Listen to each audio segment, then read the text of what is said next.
ముఖ్యమంత్రి చంద్రబాబు నాయుడు గారు ఏం మాట్లాడుతున్నాడు ఒకసారి చూడండి. 746, 47 జీవోలు 2 వచ్చాయి. నేనున్నప్పుడు ఎప్పుడు కూడా 746 గాని 47 జీవోలు అవసరం రాలేదు. ఈ ప్రభుత్వం వచ్చిన తర్వాత ఈ 2 జీవోలు కూడా వచ్చాయి. తెలుగుదేశం పార్టీ దీనికి వ్యతిరేకంగా ఉంటాం. రేపు అధికారంకి వస్తానే ఈ 2 జీవోలు కూడా తీసేస్తామని చెప్పి కూడా నేను మీ అందరికి హామీ ఇస్తున్నా. జీవో నెంబర్ 746, జీవో నెంబర్ 747 రద్దు చేస్తా అంటున్నాడు. అసలు జీవో నెంబర్ 746 అంటే ఏంటి?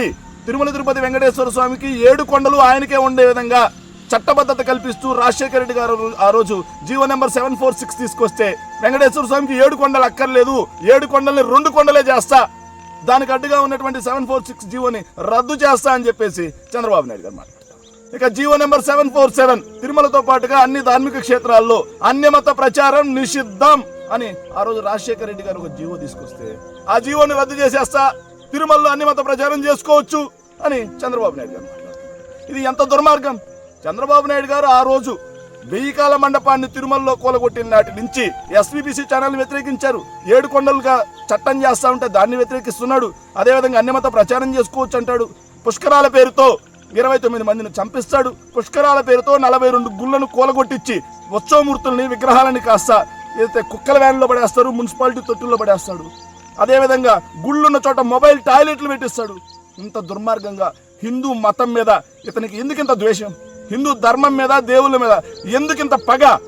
ఎవరైనా మనిషి అన్నవాడు ఎవరైనా సరే, నిజమైన హిందూ అనేవాడు ఎవరైనా సరే తిరుమల వెంకటేశ్వర స్వామికి 2 కొండలు చేస్తా అంటాడా?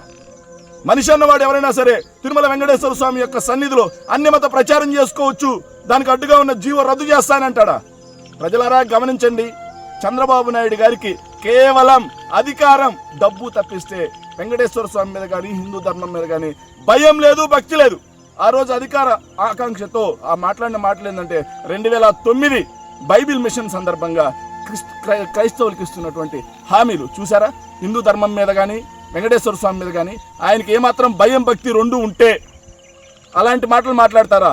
వెంకటేశ్వర స్వామికి 2 కొండలు చేస్తానని అంటారా? వెంకటేశ్వర స్వామి సన్నిధిలో అన్యమత ప్రచారం చేసుకోవచ్చని అంటారా? మీరు ఆలోచన చేయండి.